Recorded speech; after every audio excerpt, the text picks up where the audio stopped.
오늘 말씀에서 사도 바울은 자기 민족 이스라엘을 위해서 크게 근심하고 지지 않는 고통이 있다 그랬습니다.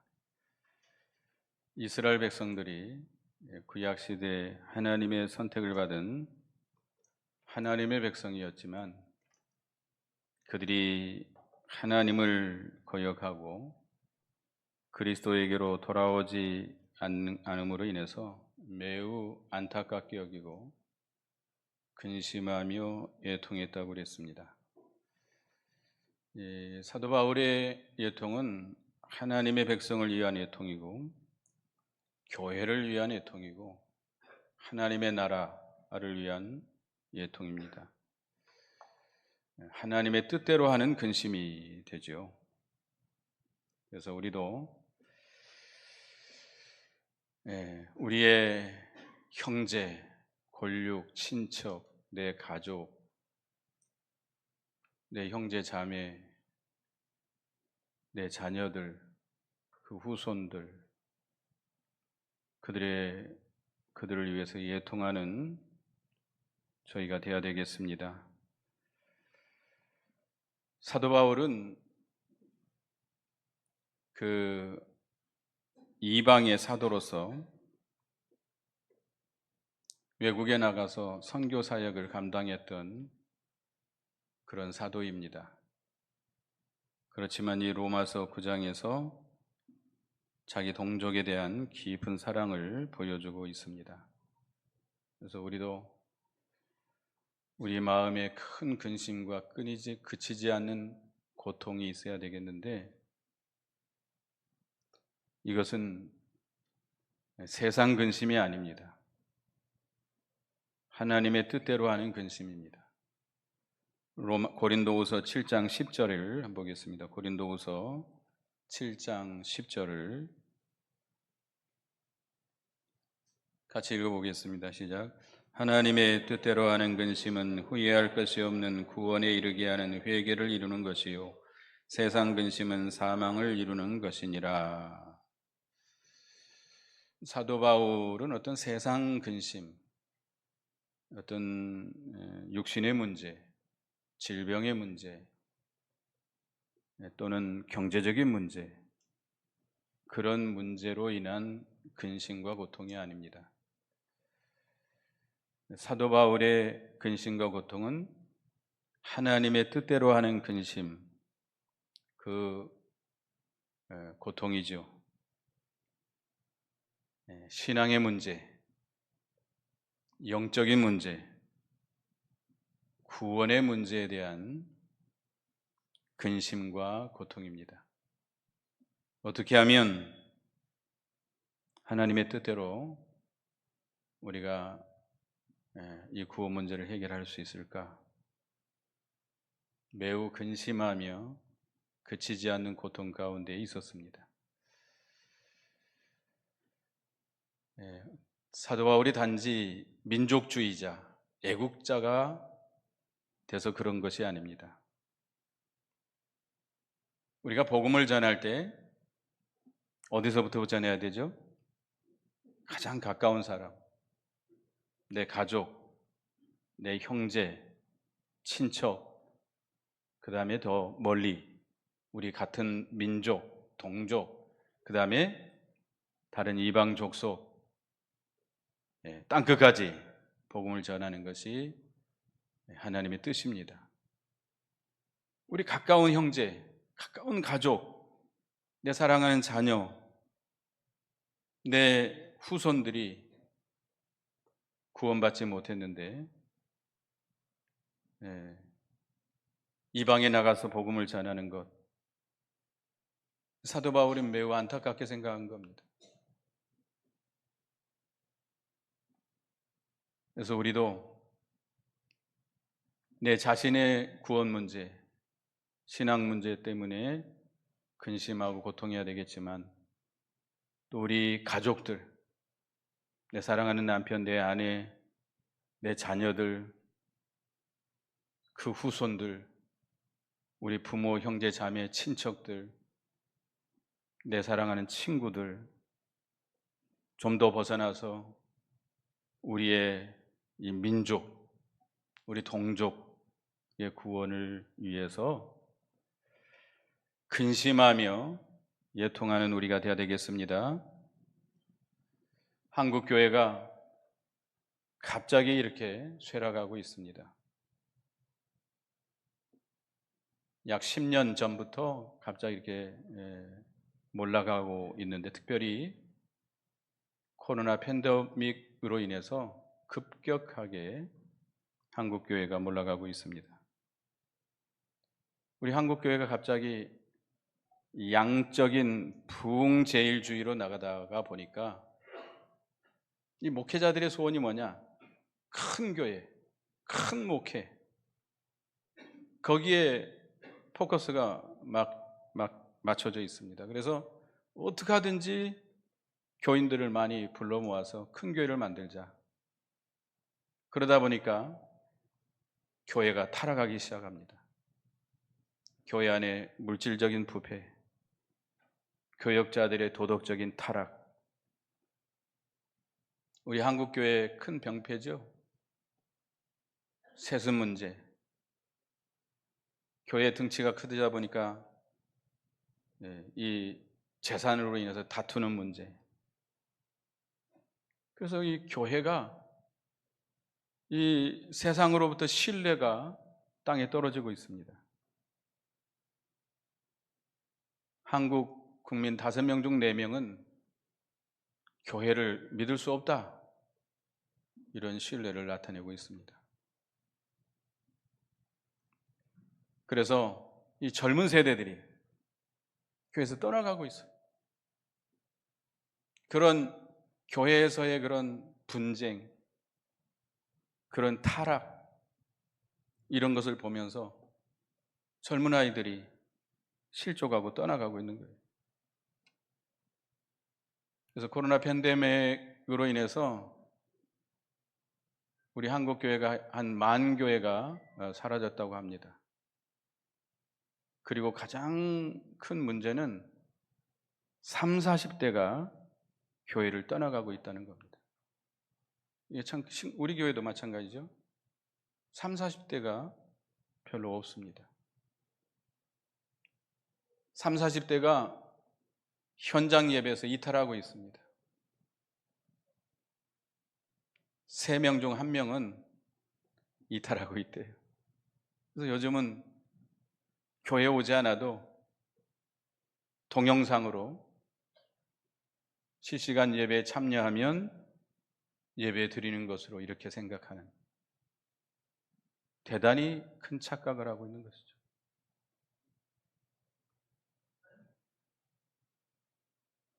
(30, 40대가) 교회에 없다 보니까 뭐가 문제죠?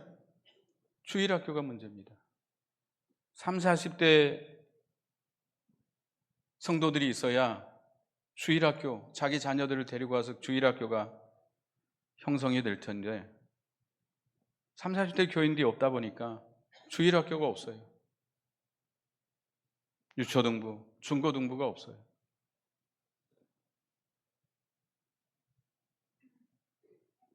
그래서 여기 최근 10년간 한국교회 주일학교 학생 수를 살펴보니까 40%가 급감했다고 합니다. 이렇게 계속 나가다가는 2030년에는 주일학교 90%가 사라지게 된다는 겁니다. 그래서 주일학교가 없는 교회가 지금 약 50%에서 70% 이상을 차지한다고 합니다. 또 학생수, 주일학교 학생수 10명 미만이 절반 이상이라고 합니다. 그러니까 아예 주일학교 없는 교회가 많고, 있어도 10명, 100명 이상, 수백 명이 되는데도 주일학교가 몇 명 정도 돼요? 10명 정도밖에 안 된다는 거예요. 참으로 안타까운 현실이죠. 교인 수 60세 이상이 한국교회 약 44%를 차지하고, 45세에서 50대까지가 약 30%를 차지한다고 합니다. 한국교회 대다수가 수도권 지역에 약 40에서 50%가 몰려 있고요. 한국 교회의 한 40에서 50%가 2, 30명도 안 되는 미자립 교회라고 합니다. 대형 교회 중심이죠. 이렇게 한국 교회가 갑자기 이렇게 몰락해 가고 있는 그런 현실 속에서 우리는 그러면 가만히 있어야 될 것인가? 우리도 사도 바울처럼 마음에 큰 근심을 가지고 끊이지 않는 고통을 느끼면서 기도해야 됩니다. 기도해야 돼요. 우리가 영국 교회, 유럽에 있는 교회들을 우리가 참 안타깝게 여깁니다마는 우리도 곧 거기를 쫓아가고 있습니다. 영국 교회는 1세기 전만 해도 세계 선교를 책임졌던 그런 나라입니다. 기독교가 국교였어요. 그런데 지금은 5%도 안 된다고 합니다. 믿는 자들이.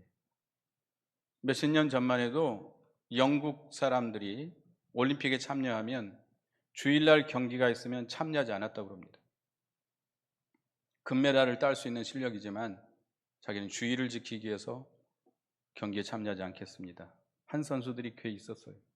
근데 지금은 완전히 몰락했습니다.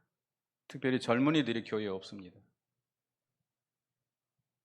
유럽에 여행 갔다 오신 분들 혹시 있을지 모르겠습니다만은 큰 성당들, 대리석으로 지은 교회들 어마어마합니다. 그런데 들어가 보면 주일날 2, 30명 노인들만 있대요. 노인들만. 휴가 중에는 아예 문을 닫아버린대요. 목사님도 극노인들.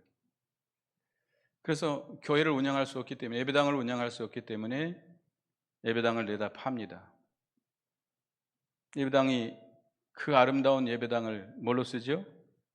술집이라든지 무도회장, 나이트클럽, 심지어는 이슬람교, 힌두교들이 그걸 사가지고 이방신을 섬기는 장소로 쓰고 있습니다.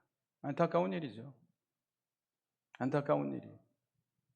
그런데 우리 한국교회는, 그들은요 1세기부터 복음이 들어온 지역이거든요. 거의 2000년 동안 그 신앙을 지켜온 사람들인데 이렇게 몰락하고 있어요.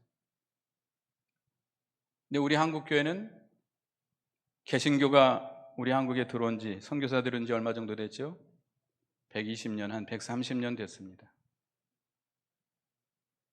얼마 되지 않은 짧은 역사 속에서 하나님이 이 유례가 없는, 역사에 유례가 없는 기독교 발전이 이루었던 한국입니다. 우리 한국처럼 이렇게 기독교가 부흥하고 발전한 나라 그렇게 없다고 그래요. 일본이나 중국을 한번 보세요. 우리 한국이 그렇게 교회가 많고 새벽 기도를 하는 교회, 새벽 예배, 새벽 기도 자주 모여서 이렇게 예배드리고 기도하는 한국 교회인데, 지금 우리는 유럽처럼, 영국 교회처럼 그 뒤를 바짝 따라가고 있습니다. 이 젊은 세대들이 교회에 없다 보니까 이거 얼마 안 남지 않았어요. 다 죄송합니다만은 60세 이상들이 대부분 교회를 차지하는 이런 시대, 안타까운 현실 속에서 우리는 누구를 위해서 근심하고 애통하고 기도해야 되겠죠? 물론 우리 민족, 우리 나라에 있는 교회들이지만 제일 누구겠어요? 우리 가족입니다. 가족. 여러분 자녀들, 부모, 형제들, 자녀들, 그들의 경제 문제, 결혼 문제, 그런 문제 가지고는 근심하며 고통하며 기도하지만 그들이 신앙생활을 안 하는 것 때문에, 그들이 교회 다니지 않는 것 때문에 애통합니까? 회개해야 돼요. 사도 바울이 1절에 보면 내가 그리스도 안에서 참말을 하고 거짓말을 아니하노라. 내 양심이 성령 안에서 나와 더불어 증언한다. 여러분 진실로 여러분 가족들, 자녀들, 우리 신앙교회 자녀들만 교회에 남아 있었으면 우리 교회가 굉장하게 소망이 있을 겁니다. 근데 우리 여러분의 자녀들, 교회에 남아 있는 자녀들이 몇 분이나 되죠? 물론 뭐 타 지역으로 간 교인 아이들도 있습니다만은, 그러면 타 지역 가서 신앙생활을 하느냐? 그렇지 못하다는 겁니다.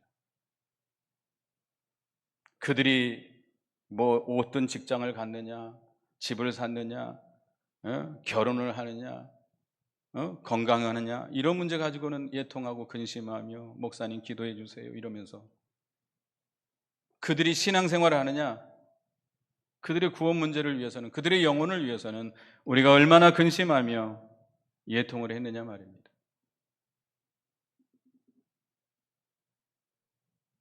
근심하시기 바랍니다. 눈물로 기도해야 돼요. 여러분 자녀들 만날 때 교회 다녀라, 그저 잔소리처럼 하면 안 돼요. 진짜 속에서 진정으로 참말로 아이들이 압니다. 그냥 지나가는 소리로 하지 말고 유언처럼 여러분 양심으로, 성령으로 권면하시기 바라겠습니다. 기도하세요. 하나님 앞에 부르짖으세요. 부르짖어야 됩니다. 우리 한국이 경제적으로 부흥하고 정치적으로 안정되고 국방력이 강화되고 이게 중요한 게 아닙니다. 교회가 몰락하면, 한국 교회의 신앙이 타락하면 하나님께서 한국을 떠나십니다. 한국에 복 주지 않습니다. 아무리 인간이 애쓰고 노력한다고 중요한 게 아니잖아요. 우리나라, 우리 민족이 복을 받으려면 사도 바울과 같이 예통하고 근심하는 그런 사람들이 있어야 되겠습니다. 그 다음에 사도 바울이 2절에 3절에 보면 나의 형제 곧 골육의 친척을 위하여 내 자신이 저주를 받아 그리스도에서 끊어질지라도 원하는 바로라.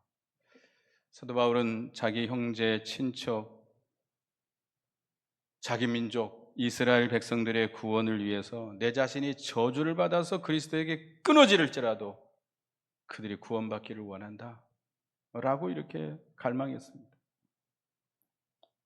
사도 바울이 하나님의 백성들을 위해서 자기 몸과 같이 사랑하는 그런 말이죠.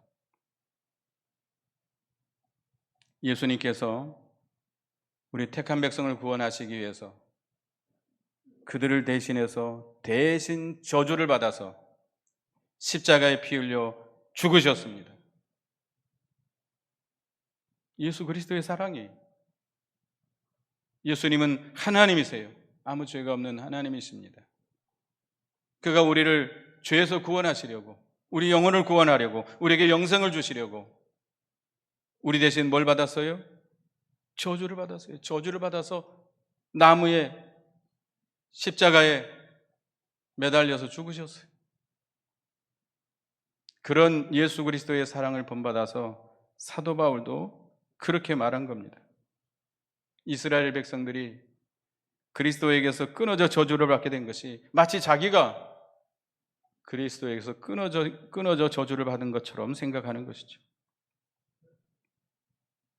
그러나 한번 구원받은 사람은 그리스도에서 끊어질 수 있을까요? 없을까요? 없습니다. 사도 바울은 그런 진정으로 자기 몸과 같이 사랑해서 자기 민족을, 자기 친척을, 자기 형제를, 자기 가족을, 그들이 구원받기를, 내가 저주를 받아서 대신 저주를 받아서 죽을지라도 그들이 구원받기를 원한다. 이런 사랑을 나타냈습니다. 우리도 그런 간절한 소원을 가지시기 바라겠습니다. 대신해서 내가 저주를 받아 끊어질지라도 원한다. 모세가 시내산에 올라가서 십계를 받을 때 백성들은 그 시내산 아래서 뭐 하고 있었죠? 금송아지를 만들고 섬기고 있었습니다. 하나님께서 그들을 일시에 멸하시겠다고 그랬어요. 진노하셔서 멸하시고 모세를 통해서 한 민족을 이루시겠다고 그랬어요. 모세가 그 앞에 거꾸러져서 중보기도 합니다. 출애굽기 32장 32절에 출애굽기서 32장 32절을 같이 읽어보겠습니다. 시작. 그러나 이제 그들의 죄를 사하시옵소서.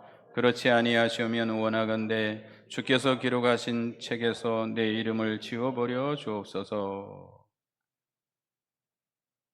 그들의 죄를 사해달라는 거예요. 이 금송아지를 만들어 놓고 우상을 섬기는 이스라엘 백성들을 하나님께서 진노해서 진멸코자 할 때에 모세가 하나님의 진노를 막아선 겁니다. 내 이름을 생명책에서 지워버리시더라도 그들을 용서해달라고. 모세가 자기가 그 금송아지 섬기는 백성을 대신해서 내가 생명책에서 그의 이름이 지워질지라도 그들을 용서해달라고 기도했습니다. 모세는 이스라엘 백성들을 자기 생명과 같이 사랑하는 거죠. 그런 심정이 돼야 되겠습니다. 여러분들도 그런 심정이 돼야 돼요. 부모가 자식이 죽어갈 때 대신 죽기를 원하는 자들이 많잖아요. 부모의 사랑인데 여러분 자녀가 죽어가고 있습니다. 그 영혼이 멸망 가운데로 가고 있습니다. 사도 바울과 같이 모세와 같은 심정으로 그들의 구원을 간절히 갈망하는 여러분 되시기 바라겠습니다. 진정으로, 좀 진정으로 여러분의 부모, 형제, 자매, 특별히 젊은 세대, 우리 자녀들 다 어디가 있습니까?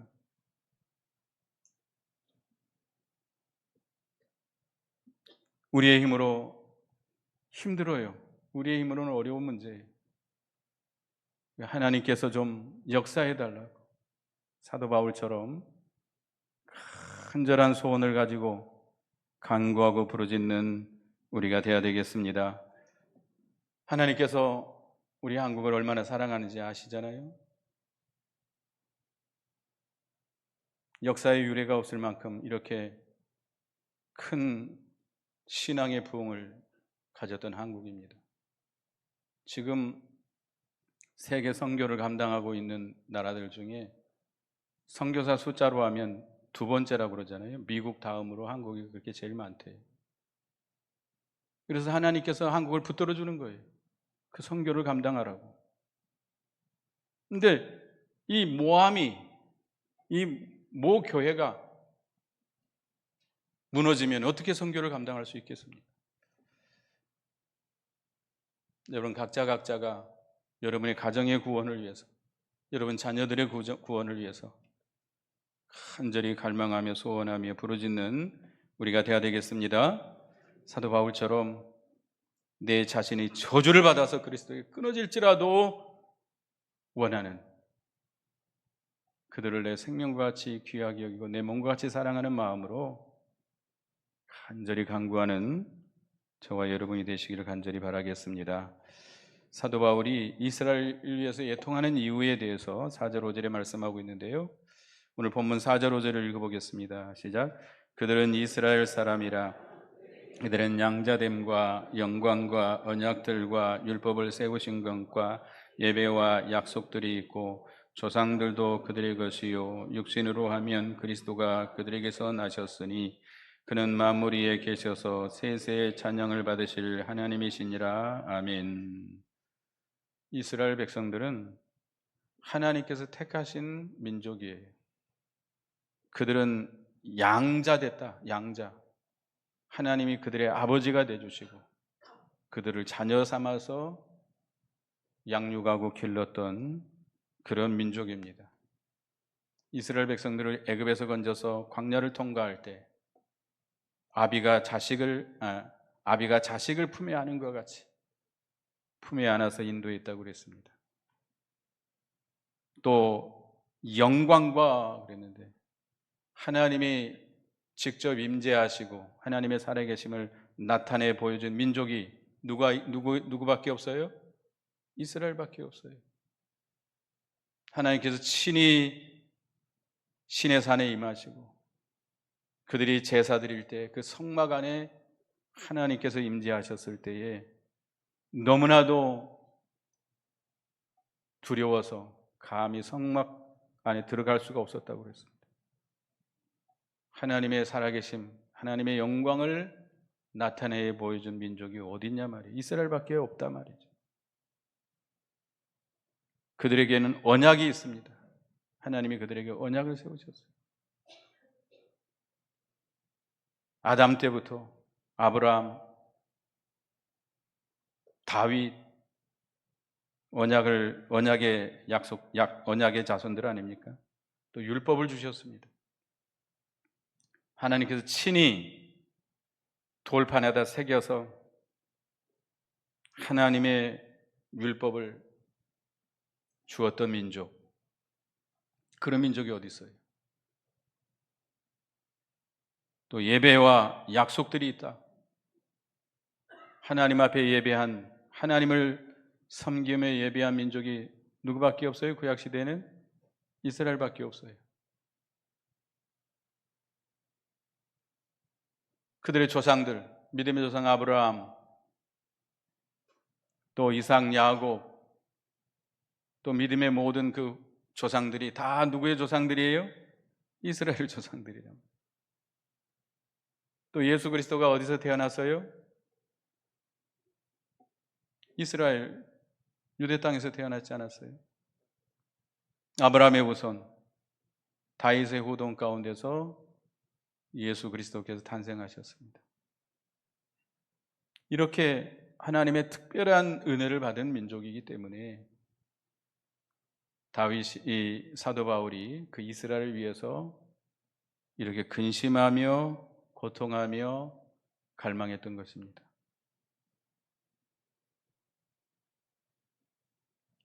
우리 대한민국을 하나님이 사랑하십니까? 네. 특별히 여러분들 한번 보세요. 우리 한국처럼 이렇게 교회가 부흥한 그런 나라들이 많지 않습니다. 굉장히 보수적이고 기도하려고 애를 쓰고 예배 중심으로 이렇게 나가는 나라들이 많잖아요. 우리가 일본 같은 데를 가보면 일본에 가서 여행 가신 분들 보세요. 교회 여러분 찾아볼 수 있나요? 저는 일본을 안 가봤습니다만 갔다 온 목사님들 얘기 들어보면 교회 찾아볼 수가 없대요. 교회가 어디 있느냐? 맨 신사, 절 이런 거밖에 없대요.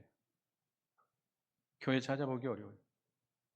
일본은 우리나라보다 훨씬 전에 선교사들이 들어왔습니다만은 그렇게 부흥하지 못했어요. 뭐 중국도 말할 것도 없고.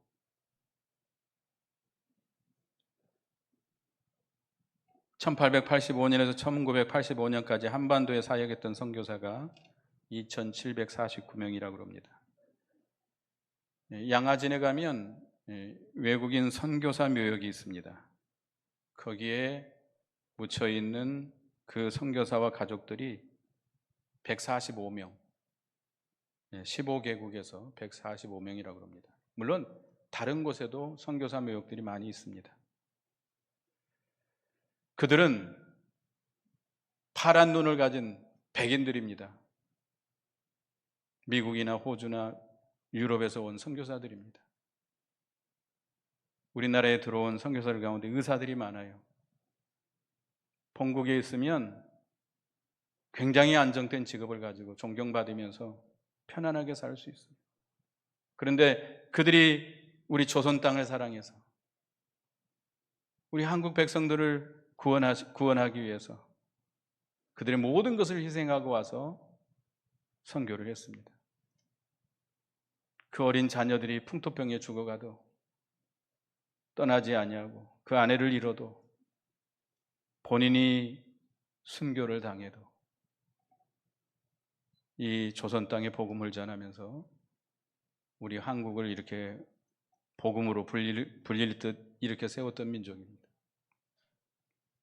하나님의 특별한 사랑으로 이루어진 나라입니다. 그렇기 때문에 우리 한국 교회가 이렇게 몰락하고 소멸한다면 얼마나 안타까운 일이에요. 하나님이 얼마나 마음 아프시겠어요. 그죠? 안타까운 현실입니다. 여러분, 그냥 우리 교회가 어느 정도 교인 숫자가 있다 이것으로 만족하면 안 됩니다. 다음 세대가 없어요. 안타깝죠? 그렇기 때문에 누구부터? 여러분의 가족, 여러분의 자녀, 여러분의 손자, 그들의 구원을 간절히 갈망하시고 근심하며 고통하며 예통하며 부르짖는 저희가 돼야 되겠습니다. 네, 그래야 돼요. 에스겔서 9장에 보면 성전에서 우상을 섬기는 것 때문에 예통하는 자들이 이마에 표를 치라고 그랬어요. 그 이마에 표가 없는 자들은 하나님이 다 죽이라고 그랬습니다. 여러분들 생활이 안정되고 건강하고 자녀들이 잘 되는 것으로 인해서 만족하지 말고 뭐 때문에 근심해야 돼요? 구원 문제, 신앙 문제. 그것 때문에 근심하고 탄식하고 예통하며 부르짖는 저와 여러분이 되시기를 간절히 바라겠습니다. 기도하겠습니다. 하나님, 사도 바울은 이방의 사도였지만 자기 민족 이스라엘의 구원 문제로 큰 마음의 근심과 그치지 않는 고통을 가졌다 했습니다. 그가 민족주의자였기 때문이가 아니고 하나님의 백성, 하나님의 나라를 위해서 교회를 위한 예통이었습니다.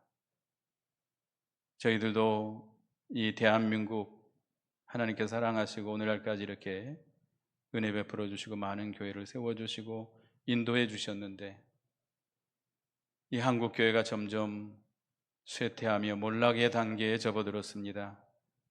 하나님, 저희들 긍휼히 여겨주시고 우리 가장 가까운 우리 가족들, 부모, 형제, 자매, 특별히 우리 어린 세대 자녀들, 그 후손들의 구원 문제로 인해서 근심하며 고통하며 예통하며 부르짖는 저희가 되게 해 주시옵소서. 그들의 구원을 위해서 내가 그리스도에게서 저주를 받아 끊어질지라도 원한다라고 하는 사도 바울의 심정을 가지고 예수 그리스도의 십자가에 저주받아 죽은 그 사랑을 우리도 본받아서 어떻게 하든지 그 생명을, 그들의 어린 생명들을 내 사랑, 내 생명보다 더 귀하기고 그들의 구원을 위해서 간절히 갈망하는 저희가 되게 해 주시옵소서. 하나님 앞에 눈물로 호소하며 부르짖으며 그들에게 진정으로 그들을 권면하는 저희가 되게 해 주시옵소서. 이 나라, 이 민족이 신앙에서 무너지면 하나님의 축복에서 떠날 수밖에 없고 이제 우리는 하나님 앞에 망할 수밖에 없는 그런 불보듯 뻔한 우리가 미래를 생각하고 있습니다. 하나님, 저희들을 불쌍히 여겨주시고 우리가 이 젊은 세대를 위해서 간절히 예통하며 눈물로 호소하고 부르짖는 그런 성도들이 있기를 간절히 바랍니다. 하나님께서 은혜 주셔서 사도 바울과 같은 심정으로 하나님 앞에 부르짖으며 기도하며 인도할 수 있는 저희가 되게 해 주시옵소서. 예수님의 이름으로 기도드리옵나이다. 아멘.